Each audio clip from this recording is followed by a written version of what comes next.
का कंसल्टेंट जो इतनी दूर से आए हैं, doctor Javed sir, doctor Sunil Kumar Sinha, गरिमा में उपस्थित डॉक्टर सिद्धांत साथ सिंह, डॉक्टर सुनील कुमार सिंह और मेरे मित्र डॉक्टर अजय सिंह प्रियदर्शी जी। मैं आप लोगों की बातों को सुना, समझा और आप लोगों ने इस बात को एक्नॉलेज किया है कि नेशनल ट्यूबरकुलोसिस एलिमिनेशन प्रोग्राम में प्राइवेट सेक्टर का कितना भारी महत्व है। और आप ये आज की परिस्थिति में देख भी रहे होंगे कि प्राइवेट डॉक्टर जो यहाँ पे उपस्थित है वो कितने जागरूक है और कितने समर्पित है। और जिन सवालों का उत्तर, प्रश्नों के उत्तर आपने दिए हैं, उनसे भी आपको महसूस हुआ होगा कि ट्यूबरकुलोसिस के बारे में हम लोग, मैं अपनी बात व्यक्तिगत रूप से कहूँ, मैंने तो इसे चैलेंज के रूप में लिया है कि हमारे प्रधानमंत्री जब बाहर जाते हैं और इसके बारे में इतनी बड़ी बातें करते हैं तो कभी कभी उन्हें ये महसूस होता होगा, तो सोचता होगा कि जब हम लोग जानते अपने रॉकेट भेज सकते थे बीमारी ट्यूबरकुलोसिस तो क्यों नहीं हम लोग इलिमिनेट करते।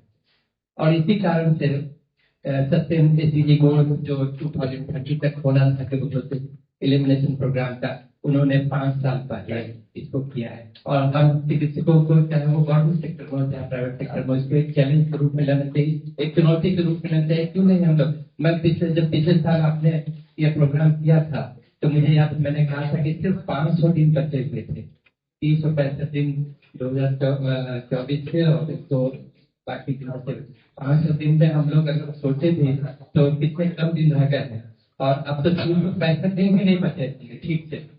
तो इसलिए हम सबको एक चुनौती के रूप में स्वीकार करना होगा कि जब तक हम अपने बच्चों के भविष्य के लिए, उन्होंने कहा है ट्यूबरकुलोसिस, हम चिकित्सक तो सबसे ज्यादा खतरे में रहते हैं। जो उन्होंने बताया सीवाई के बारे में, सबसे पहले चिकित्सकों का ही होना चाहिए।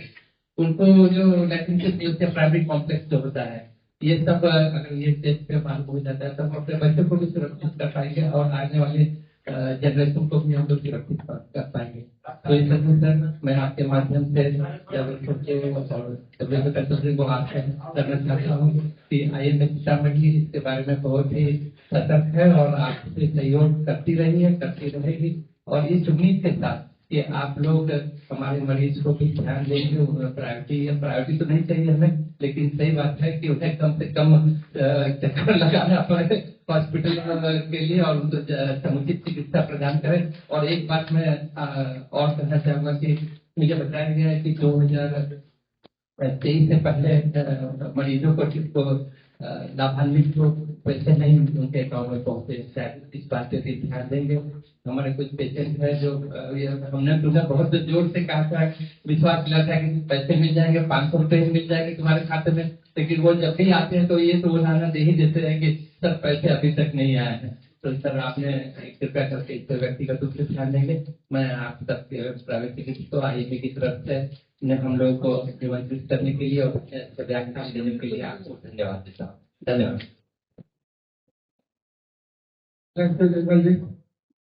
सर एक क्वेश्चन मेरे लिए खास है हमारे प्रेसिडेंट महोदय ने कि DBT में हम लोग नो डाउट हम एक्सेप्ट करते हैं इस बात कि DBT का पैसा जो मरीजों को पहुंचना चाहिए, क्योंकि TB एक ऐसा मर्ज है जो ज्यादातर आप लो सोशियो जिसको माल न्यूट्रिशन है या पौष्टिक आहार नहीं मिल पाता है, उन्हीं लोगों को होता है। तो ये मेरे लिए कंसर्न है। और हमने अब तक हमारे मुख्यमंत्री भी आए थे और इस साल लगा था मनियारी में, तो मैंने वहां भी एक बुकलेट दिया था उनको, टीचेबल बुकलेट। तो हमने उनको कहा था कि सर हम 1,86,00,000 रुपया अब तक DBT कर चुके हैं, अभी हम और डिमांड किए हैं और हमारे पास 23 लाख रुपया अभी लगा हुआ है, 23 लाख है जी। और हम अपने स्टाफ को लगाए हुए हैं, थोड़ा सा वैलिडेशन वगैरह अकाउंट का, बहुत सा ग्रामीण बैंक है या बहुत से छोटे बच्चे हैं या महिला हैं, उनका अकाउंट में होकर उनके पति का अकाउंट है या आपका अकाउंट है, तो अकाउंट वैलिडेशन में समय लग जाता है। अभी कितने % का लगभग ड्यू होगा?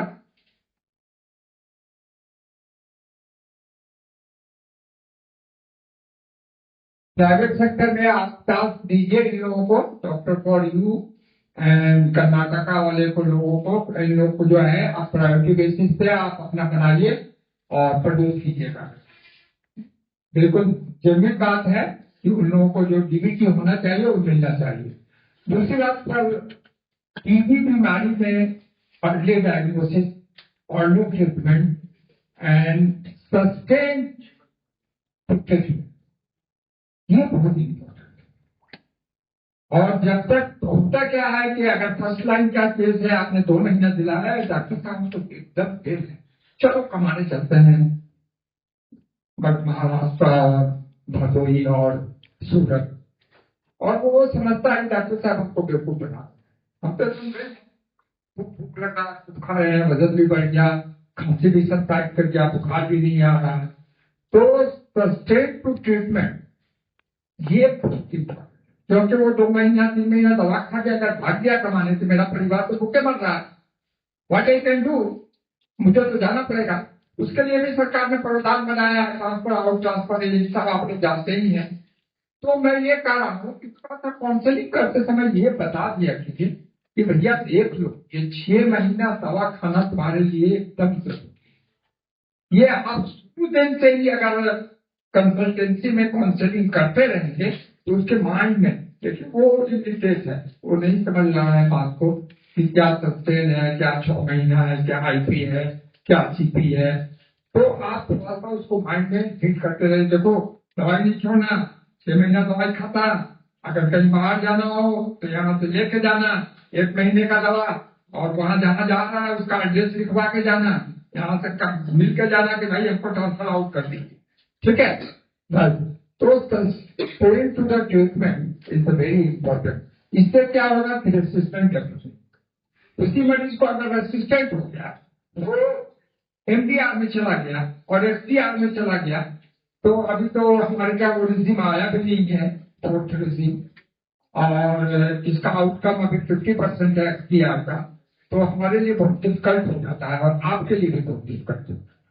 Thank you very much. हम सीएस सर से रिक्वेस्ट करेंगे कि सर 2 लाइन अपने तरफ से हमारे चिकित्सकगण और WHO कंसल्टेंट, IMA के अध्यक्ष, इन सबको अपने तरफ से धन्यवाद देना चाहिए।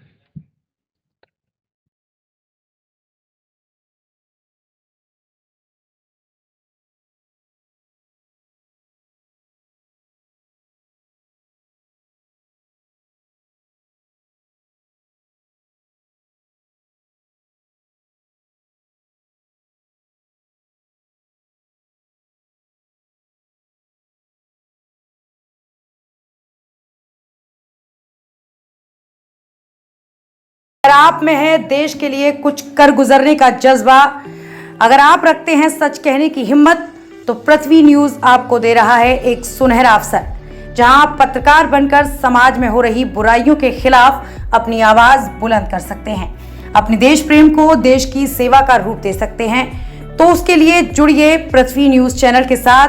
अधिक जानकारी के लिए दिए गए नंबर पर संपर्क करें 7033179142 पर।